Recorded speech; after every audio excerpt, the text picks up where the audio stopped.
ये जो nucleic acid है बेसिकली हम जो कहते हैं वो बहुत सारे बहुलक होते हैं। बहुलक, बहुलक मतलब बहुत सारे अणु, बहुत सारी क्वांटिटी में। इन्हें इंग्लिश में हम कहते हैं पॉलीमर्स।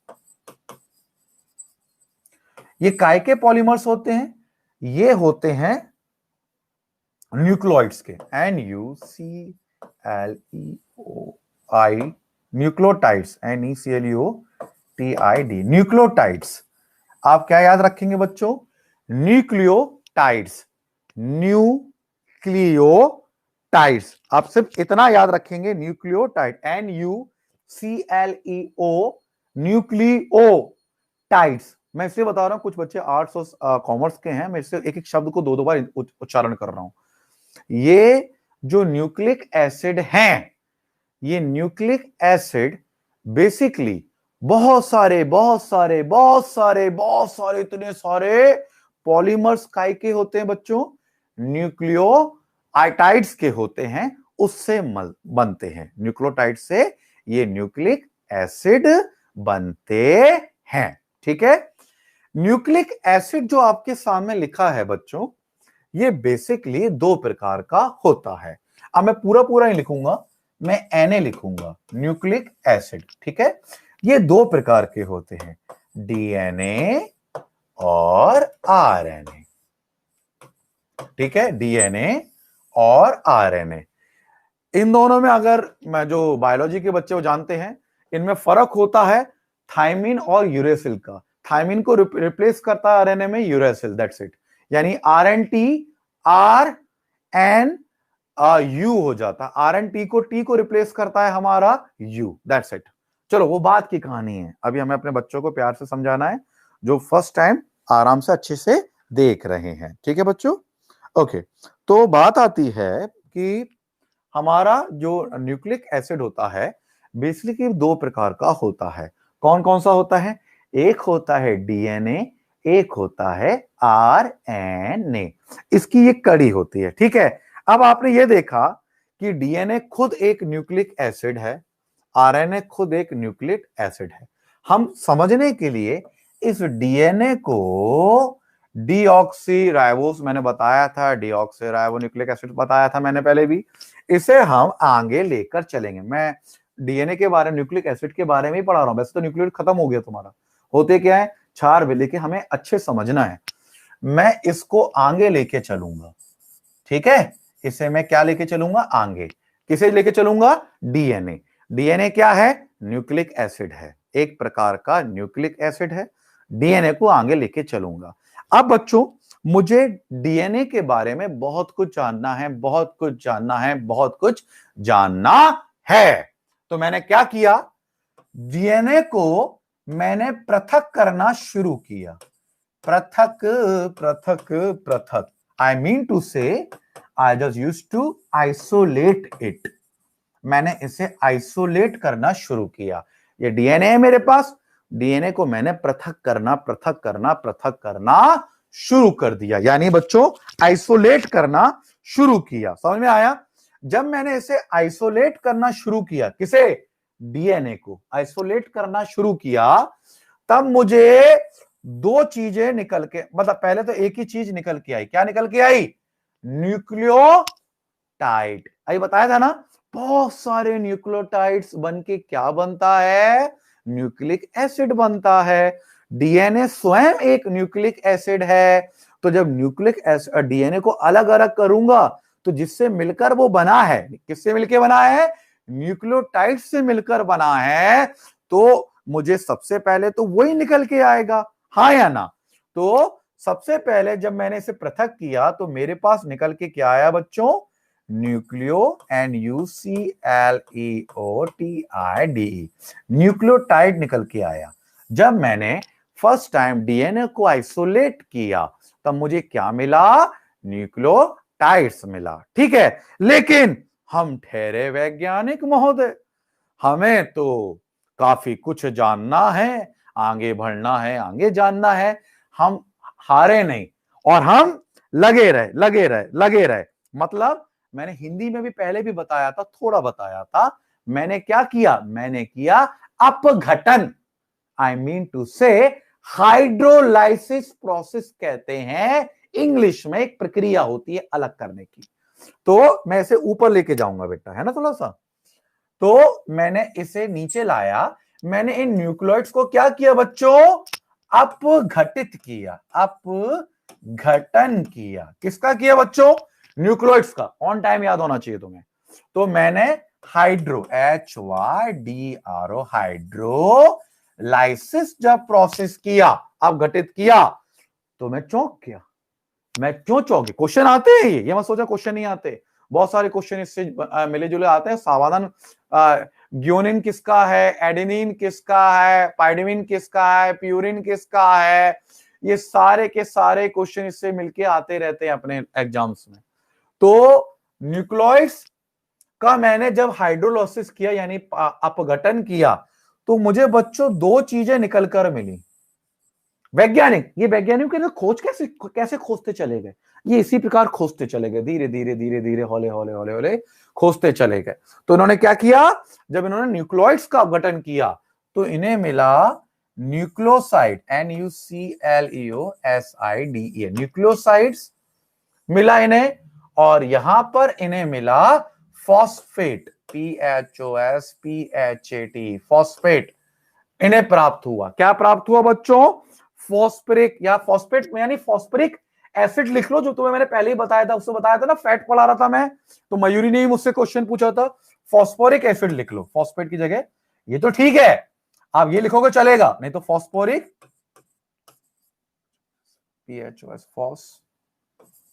PHOSPHORIC, फॉस्फोरिक एसिड लिख लो। अगर आप ये भी लिखना नहीं चाह रहे हो तो सिर्फ ये भी लिखोगे ना, H3PO4, तो ये भी चलेगा। तो देखो एक कड़ी है, मेरे संग याद रखना है, डीएनए, डीएनए को तोड़ा, क्योंकि मैंने बताया न्यूक्लिक एसिड न्यूक्लियोइड्स के पॉलीमर यानी बहुलकों से मिलकर बना है। तो डीएनए को जब मैंने तोड़ा, अपघटित किया, तो मुझे क्या मिला, न्यूक्लियोइड्स, न्यूक्लियोसाइड मिला, ठीक है, न्यूक्लियोटाइड मिला। न्यूक्लियोटाइड का जब मैंने अपघटन किया, हाइड्रोलाइसिस की प्रोसेस से जब मैंने उसमें काम किया, तो मुझे दो चीजें बच्चों निकलकर सामने आई। एक निकल के आई मेरे इधर न्यूक्लियोसाइड्स, और दूसरी निकल के आई मेरे इस तरह H3PO4। इतना समझ में आया बच्चों, इतना बता दो, इतना समझ में आ रहा है ना। अब क्या किया, इसे अभी रोक दो, इसे रोक दो, इसे थोड़ा सा विश्राम दे दो, थोड़ा रोक दो। अब हम इसको आगे लेके चलते हैं। किसे लेके चलते हैं बच्चों, न्यूक्लियोइड्स को आगे लेकर चलते हैं।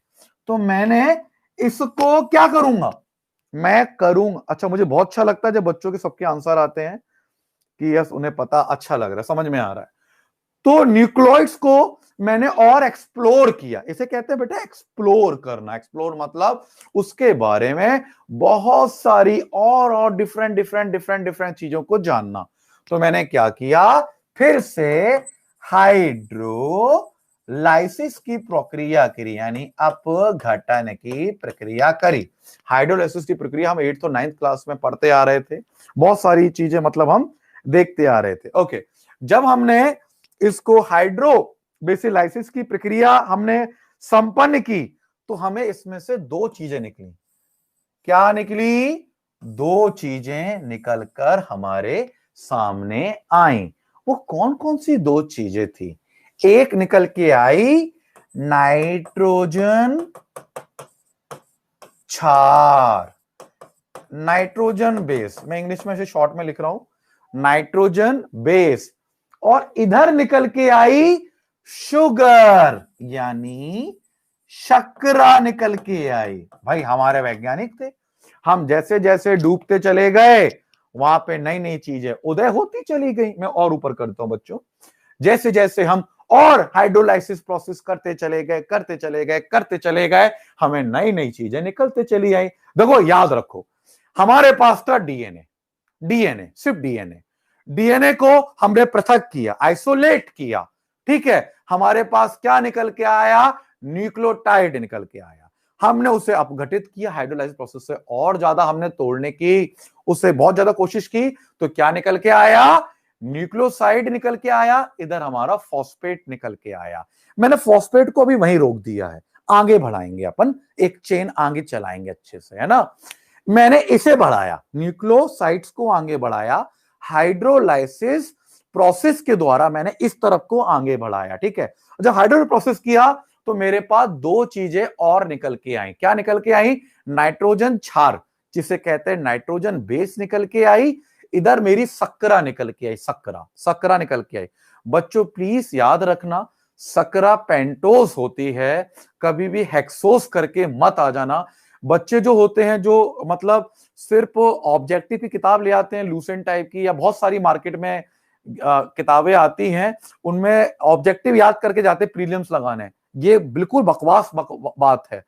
आप थ्योरी से ऑब्जेक्टिव निकालोगे तो याद बना रहेगा, डायरेक्ट ऑब्जेक्टिव पढ़ोगे कभी तो हेक्सोस लगा के आ जाते, गलत है, पेंटोस। तो हमारा क्या निकल के आया बेटा? शुगर निकल के आया, D ribo, deoxy ribose sugar. समझ में आया? डीएनए की बात की थी, डीऑक्सी राइबोस शुगर, यानी 5 कार्बन निकल के आए हमारे, 5 कार्बन, तभी तो हम इसे कहते हैं पेंटोस शुगर। ठीक है बेटा, 5 कार्बन से मिलके बनती है, इसलिए हमने इसे पेंटोस नाम दिया हुआ है। ठीक है बेटा, अब हम इसे यहीं पर रोकेंगे, इसे हम यहीं पर रोकेंगे। अब हमारा मन नहीं मान रहा, हम अभी इसे भी हाइड्रोलाइसिस करेंगे, इसे भी हम अपघटन की प्रक्रिया में लेके आएंगे। तो हमें क्या निकल के मिला? जब हमने नाइट्रोजन बेस को हाइड्रोलाइसिस प्रोसेस में देखा, हमें मिला पाइमिडीन और purine, PYMIDININE, pyrimidine and purine, PURINA, purine मिला। मैं दे दूंगा, नोट्स में दे दूंगा, लिखने की जरूरत नहीं है, सिर्फ समझना है। अब ये क्वेश्चन आता है, क्षार का क्षार कहां से निकला, कैसे निकला, क्यों निकला? तो ठीक है, तो ये निकला, क्षार निकला, उसको हम लेके चले। अब हमने क्या किया, अभी भी हमारा मन नहीं मान रहा, ध्यान रखना, पिरिमिडिन एंड प्यूरिन निकला कहां से? ये क्वेश्चन आता है, ये किससे संबंधित है, ये किससे जुड़े हुए हैं? देखो मैं आपको बहुत डीप लेवल नहीं पढ़ा रहा हूं, अगर इसका डीप लेवल आप देखना चाहते हो तो आपको PPRS, मैंने MSc की हर एक सेमेस्टर की सारी बायोलॉजी किताब चाटी है, पढ़ी नहीं है। चाटना अलग होता है, चाटना मतलब हर एक चीज के एक शब्द को समझा है। मैं आपको डिफिकल्ट बिल्कुल नहीं पढ़ा रहा हूं, ध्यान रखना। जिसमें जो बायोलॉजी से MSc करे बैठे होंगे वो PPRS की थ्योरम को अच्छे से जानते होंगे, सिद्धांत को जानते होंगे, वो घुमा के रख देती है जब हम इसमें बात करें। मैं उस लेवल पे जा ही नहीं रहा, हमें तो भैया एग्जाम निकालने लायक पढ़ना है, और मैं एग्जाम निकालने लायक पढ़ा रहा हूं। ध्यान रखना कि कुछ बच्चे सोचेंगे डिफिकल्ट है जो पहली बार पढ़ रहे हैं, ये कोई डिफिकल्ट नहीं है, आप पहली बार पढ़ रहे हो इसलिए आपको डिफिकल्ट लग रहा है, लेकिन मैं उसे इतनी बार रिपीट कर रहा हूं, इतना अच्छे से समझा रहा हूं कि वो बहुत इजी हो जाए आपके लिए। ये डिफिकल्ट है ही नहीं, बिल्कुल भी किसी तरीके से डिफिकल्ट नहीं है। ठीक है बच्चों, ओके। सुमन, अभी हमारी तरफ से बफरिंग नहीं है, मेरे पास इस समय 960 MBPS की स्पीड आ रही है। हमारा 1 GBS का प्लान है, बहुत बड़ा प्लान है, तो हमारी अभी 950 MBPS की स्पीड आ रही है। 950 MBPS की स्पीड बहुत होती है, यानी एक सेकंड के अंदर हम 800 MB की मेमोरी मूवी को डाउनलोड कर सकते हैं झटके के अंदर, 2 क्लिक में डाउनलोड हो जाए। तो प्लीज आपका इंटरनेट कहीं प्रॉब्लम कर रहा होगा बेटा सुमन, इससे दिक्कत आ रही है। ठीक है बच्चा, मैं बार बार कह रहा हूं, जो परमानेंट ऑनलाइन स्टूडेंट है हमसे, वो एक वाईफाई का, मोबाइल से ना देखें, वाईफाई की लाइन पढ़वा लें। अब ऑनलाइन पर अगर हैं आप लोग, कंटिन्यू है, तो वो 200-300 रुपए का भी हमारा बहुत महंगा कॉस्टली प्लान है, 12,500 का प्लान हमारा चल रहा है वाला। तो इसमें तो हाई स्पीड हम ले रखे, लेकिन आप छोटा भी लोगे ना 200, 300, 400 का मंथली, तो बहुत अच्छी क्लास चलती है। एनीवे, तो हमने इधर आइए, बात आई है, फिर से मैं एक बार मैं फिर से रिपीट कर देता हूं आपको कि डीएनए को पृथक किया, न्यूक्लियोटाइड्स, न्यूक्लियोटाइड को पृथक हाइड्रोलाइसिस की, आइसोलेट किया, तो फिर हाइड्रोलाइसिस किया, तो यहां हमारा न्यूक्लियोसाइड बना, इधर हमारा फॉस्फेट बना, हमने फॉस्फेट को वहीं रोक दिया, हमने न्यूक्लियोसाइड को हमने कंटिन्यू किया। जब न्यूक्लियोसाइड को हमने कंटिन्यू किया तो हमें हाइड्रोलाइसिस प्रोसेस किया तो हमें क्या मिला, नाइट्रोजन बेस मिला एंड शुगर मिला। शुगर में हमें पेंटोज मिला, नाइट्रोजन बेस को हमने वहीं पे रोक दिया शुगर को। जब हमने नाइट्रोजन बेस के आगे हम बढ़े तो हमने हाइड्रोलिसिस प्रोसेस किया तो हमें दो चीजें प्राप्त हुई। किस चीज का हमें दिखाई दी, मतलब आगे बढ़े हम, हमें मिला पाइमिडिन एंड प्यूरिन मिला, पाइमिडिन और प्यूरिन हमें मिला। ये दो चीज हम रुके। अब हम इसके भी आगे जाते हैं तो हमने जो ये पाइमिडिन मिला इसको भी हमने आगे करके अगर प्रोसेस में लिया तो हमें दो चीजें हमें इसमें भी प्राप्त हुई। हमें क्या प्राप्त हुई बेटा, समझ में आ रहा है ना इतना? हमें, अच्छा, इसको हमने आगे बढ़े और इसको भी हमने दो चीज हमें प्राप्त हुई। कौन कौन सी प्राप्त हुई, मैंने अभी बताया था, साइटोसिन और थायमिन। पाइमिडिन की हमें क्या रहता है, पाइमिडिन की क्या मिलती है, साइटोसिन, CYTOINE, साइटोसिन मिला और हमें मिला थायमिन। टी लिख लो, मैं भी टी लिख रहा हूं, थायमिन, THIMIN, थायमिन, और इसको सी में रिप्रेजेंट करते हैं। ये किसका है, पाइमिडिन। और ये क्वेश्चन आता है किससे जुड़े हुए हैं, क्षार से जुड़े हुए हैं। और ये किससे बने हैं, कहीं ना कहीं न्यूक्लियोइड्स के ही तो पार्ट हैं, कहीं ना कहीं न्यूक्लिक एसिड के ही तो पार्ट हैं बच्चों।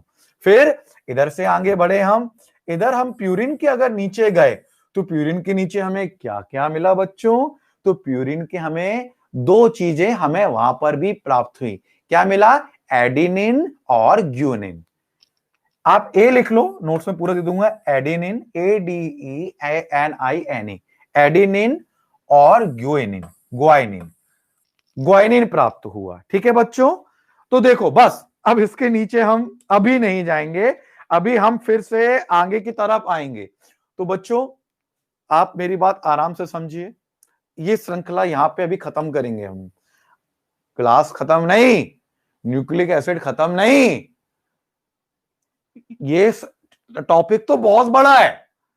ये श्रृंखला चल रही है हाइड्रोलाइसिस की, इसे हमने अभी खत्म किया है, समझ में आया? तो देखो हमारा अगर एक बार ओवरव्यू आप ले लो, क्योंकि अभी क्या है, स्वाति मैम की क्लास है 8:30 बजे की, दूसरे बैच में इंग्लिश ग्रामेटिकल पढ़ाती हैं मैम, तो उसमें बैच है, तो मैं 8:30 पे अभी रुकूंगा। आज का दिन का थोड़ा शेड्यूल ले लेना आप, है ना, क्योंकि एक मिनट रुको बेटा,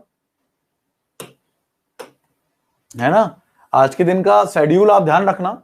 मैं अभी जाऊंगा, पता नहीं कहां गया, चलो तो आपको समझ में आ गया वाला, तो मैंने चलो ये यहां पर था, तो आज के दिन का मैं शेड्यूल आपको दे दूंगा। आज हमारी क्लासेस ही क्लासेस हैं, तो देखेंगे, आप देखेंगे अभी हमने पहले इतिहास पे चर्चा करी, इतिहास जाना, बच्चों को हर किसी को अच्छे समझ में, आपका फीडबैक मेरे पास सेव हो जाता है, तो कल को बताने के लिए रहे कि बच्चों हम जो पढ़ा रहे हैं आप खुद हाँ बोलते तब आगे बढ़ते हैं। फिर हम न्यूक्लिक एसिड पे आए, बहुलक से बना, फिर हम DNA RNA कहे जाते हैं न्यूक्लिक एसिड, इनको पृथक किया हमने, अपघटन किया, आइसोलेट किया तो न्यूक्लियोइड्स बने, अपघटन किया तो ये आया, फिर हमारा न्यूक्लियोसाइड बना और फॉस्फेट बना, उसको हाइड्रोलिसिस किया तो नाइट्रोजन क्षार बना, शुगर बना, पेंटोज बना। हमने नाइट्रोजन को याद किया, इतना तुम्हें आज ही याद करना है अभी, तो हमारा पाइमिडिन और प्यूरिन बना, पाइमिडिन में साइटोसिन और थायमिन आया, एडुगिन और ग्वानिन की हमारी क्षेत्र आया। अब बच्चों ये हमारा हो गया, अब हम बात क्या करेंगे, अब हम कुंडली की बात करेंगे। जो कुंडली बनती है, ये जो DNA है, बेसिकली जो DNA आप लोग देखते हैं, आप देखते हैं, तो मैंने बताया ये जो बेसिकली DNA है ये किससे बनता है, ये न्यूक्लियोटाइड से बनता है। ठीक है बच्चों, तो जो जो 1953 में अपन ने बात की थी ना अभी, 1953 में, तो ये कुछ ऐसे ऐसे ऐसे ऐसे ऐसे और ये ऐसे ऐसे ऐसे ऐसे, बच्चे घबरा जाते हैं, हाय राम ये क्या है, इतना खतरनाक, जो वॉटसन ने और क्रीक ने बताया था। बच्चों ये कुछ भी नहीं है, ये कुछ भी नहीं है, ये एक प्रकार की चेन है। अपन सूटकेस बांधते हैं ट्रेन में जाते हैं, मैं तो ससुरा AC2 से, मैं AC3 में कभी ट्रैवल नहीं करता, AC2 में चलता हूं मैं, AC2 में भी चैन से अपनी अटैची को बांध के रखता हूं कि कोई चुरा के ना ले जाए मेरी अटैची। होते क्या है, बनियान और सिर्फ टॉवल, तभी बांध के रखता हूं। ये वही चेन है, मैं तुम्हें इसे बता रहा हूं, ये वही चेन है। ये ससुरी कोई चेन नहीं है, ये जो डीएनए न्यूक्लियोइड्स के बने, और ये जो चेन है ये उसी की बनी हुई है, न्यूक्लियोइड्स की चेन है, और इसी को हम कहते हैं पॉली न्यूक्लियोइड्स, न्यूक्लियोटाइड्स चेन कहते हैं बच्चों इसी को। तो आप घबराना नहीं, अगर कभी आता है ना, ये नॉन बैकग्राउंड जो साइंस के होते हैं बच्चों थोड़ा डिफिकल्ट समझते हैं, ये ऐसी जो बनी है, जो वॉटसन ने बताया, क्रीक ने बताया, ये एक चेन है। चेन मतलब पॉली न्यूक्लियोटाइड्स चेन कही जाती है। देखो बच्चों, मैं अभी डीएनए नहीं पढ़ा रहा हूं, मैं न्यूक्लिक एसिड पढ़ा रहा हूं। जिस दिन डीएनए पढ़ाऊंगा ना, मुझे 2 से 3 क्लासेस लगेंगी, मैं उनकी ये मेजरमेंट भी बताऊंगा कि इनके बीच में कितना कितना मेजरमेंट होता है, और ये किस किस पदार्थ में क्या क्या और मिलके सल्फ्रिक का इनमें क्या अंतर है। क्यों, जैस तुम्हें याद है, जैस, मयूरी और रुचिका, शायद तुम्हें याद होगा, जब अपन ने क्लास में डीएनए करा था तो इनके मेजरमेंट भी लिखा था कि हमने इनके बीच में इनकी लंबाई चौड़ाई कितनी होती है। प्लस याद करना कि जब उन्होंने खोजा था तो सिर्फ प्रोटीन ही नहीं, उन्होंने सल्फर को भी अलग से देखा था, फास्फोरस को भी अलग से देखा था, बहुत चर्चा की थी। अगर रुचिका तुम्हें याद हो, याद है ना बेटा, जयश और मयूरी तुम्हें याद हो, तो अपन ने उसके मेजरमेंट भी देखे थे। इससे डीप और क्या पढ़ेंगे, लेकिन अभी मैं सिर्फ न्यूक्लिक एसिड पढ़ा रहा हूं, तो हम अभी उतने ही जानेंगे, उससे ज्यादा नहीं जानेंगे, ठीक है बच्चों। तो बात आती है, ये काय की है, पॉली न्यूक्लियोइड्स चेन होती है।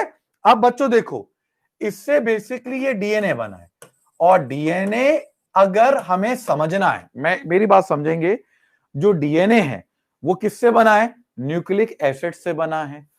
इसीलिए हमें डीएनए को थोड़ा थोड़ा समझना पड़ेगा कि न्यूक्लियो एसिड होता किससे है।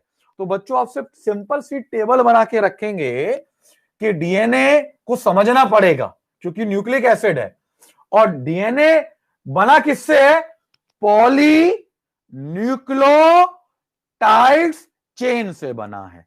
तो न्यूक्लियोटाइड्स जो चेन होती है बच्चों, ये न्यूक्लियोटाइड्स 3 प्रकार का होता है। अब घबराने की जरूरत नहीं है, क्योंकि आपने तो सब कुछ कर लिया। NB, nitrogen base sugar, nitrogen base sugar, ये हो गया नाइट्रोजन क्षार, ये हो गई पेंटोस सुगर, और ये हो गया फॉस्फोरिक एसिड यानी फॉस्फेट, ये हो गया हमारा फॉस्फेट। तो हमारा ये जो न्यूक्लियोटाइड्स है ये इन 3 से मिलके बनता है। आप ऐसे याद रखना, क्वेश्चन इस प्रकार आता है, जो ये न्यूक्लियोटाइड्स है ये किससे मिलके मिलता है, 3 से मिलके बनता है। एनबी मत लिख देना, वहां पे फुल फॉर्म लिखना, मैं शॉर्ट में लिख रहा हूं, नाइट्रोजन बेस, नाइट्रोजन क्षार, सक्रा और फॉस्फेट। अब अगर हम बात करें कि नाइट्रोजन जो क्षार है उसे हम नाइट्रोजन क्षार क्यों कहते हैं, तो दोस्तों इसके लिए अभी मुझे जाना होगा।